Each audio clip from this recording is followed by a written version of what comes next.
Hello everyone, আজকের video thumbnail এবং title দেখে তো বুঝেই ফেলেছেন আজকের ভিডিওর টপিক কি।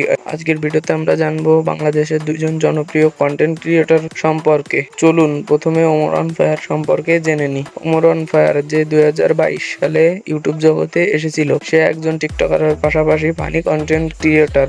সে লাইকের মাধ্যমে জনপ্রিয়তা লাভ করেছিল। বর্তমানে তার ইউটিউবে সাবস্ক্রাইবারের সংখ্যা রয়েছে 4.8 মিলিয়ন। ওমর অন ফায়ারের দুইটি ইউটিউব চ্যানেল রয়েছে, একটিতে 4.8 মিলিয়ন সাবস্ক্রাইবার এবং অন্যটিতে প্রায় 2 মিলিয়ন সাবস্ক্রাইবারের কাছাকাছি রয়েছে। আমরা অনলাইনে সোশ্যাল ব্লেডের মাধ্যমে তার ইনকামের একটি চার্ট পেয়েছি। সে প্রতি মাসে 4,000 থেকে $6,000 পর্যন্ত ইনকাম করে থাকে, যা বাংলা টাকায় কনভার্ট করলে হয় 4 লাখ থেকে 6 লাখ টাকা। ওমর অন ফায়ার তার ভিডিওতে গড় ভিউ পায় 4.5 লাখ থেকে 6 লাখ পর্যন্ত। সব দিক থেকে দেখতে গেলে ওমর অন ফায়ার একজন সফল ইউটিউবার। আপনার কাছে ওমর অন ফায়ারের ভিডিওগুলো কেমন লাগে অবশ্যই কমেন্ট বক্সে জানাবেন।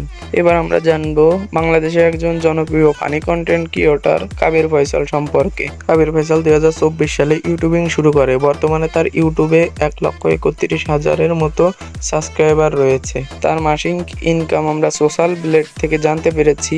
তার মাসিক ইনকাম প্রায় $1,500, যা বাংলা টাকায় কনভার্ট করলে হয় 1.5 লাখ টাকা।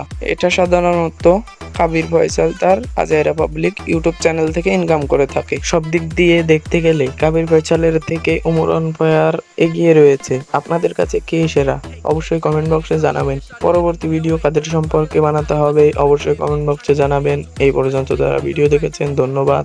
নতুন নতুন ভিডিও পেতে চ্যানেলটিকে সাবস্ক্রাইব করে রাখবেন। পরবর্তী ভিডিও আসা পর্যন্ত ভালো থাকবেন, সুস্থ থাকবেন। আল্লাহ হাফেজ।